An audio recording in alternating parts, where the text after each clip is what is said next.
Well, I'm Maisel, and I went to Bali for my voyage destination, and this picture was taken in Ubud one week. Yeah, you did. Okay, so I traveled a lot of places, which is significant to me because I have never traveled outside of the country before voyage.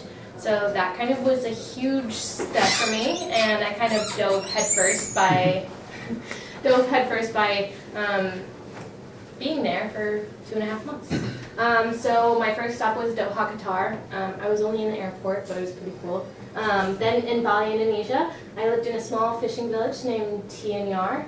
And I taught at a school called Yayasan, and that was kind of the district. After that, I've been to Ubud, Bovina, Seminyak, Uluwatu, Kuta, the Gili Islands, which is the islands off of Bali, and Denpasar.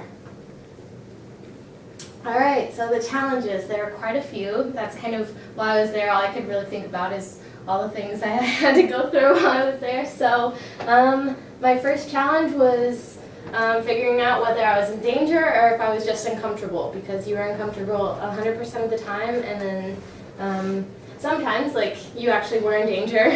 Like you can see here, we had a volcano erupting from, or it was Mount Magang, and it was erupting. It erupted 3 times, I believe, and over the course of the 2 months that we were there, we felt tremors, and there was an earthquake, and it was a pretty scary experience, but we weren't in any actual danger. The first week out, I went to the hospital, and I was there for 3 days, and then I was transported to a bigger hospital that was actually 5 hours away, but I was very dehydrated. I had a bit of belly. It was not so fun. Another challenge for me was planning my class lessons. I had a hard time with the language barrier, and we had limitations based off like what we could teach them, and then management of time and finances. I had a lot of free time, which means I had a lot of time to think about myself and, you know, my goals in life, which isn't always the easiest thing to do. My triumphs, I had a lot actually.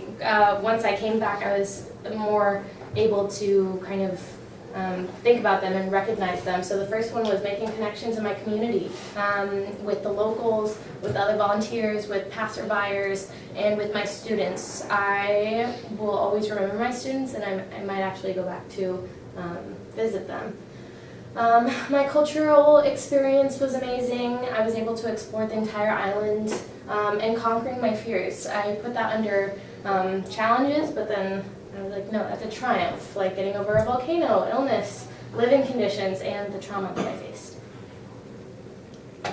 3 minutes? Finish. Yeah, keep it. Just Okay, lessons I learned: meditation, confrontation, prioritization, appreciation, survival, and work versus play. Next one. And this is the last one. It's just some pictures of me saying goodbye to my students. Yeah. Oh. Yeah, I was crying.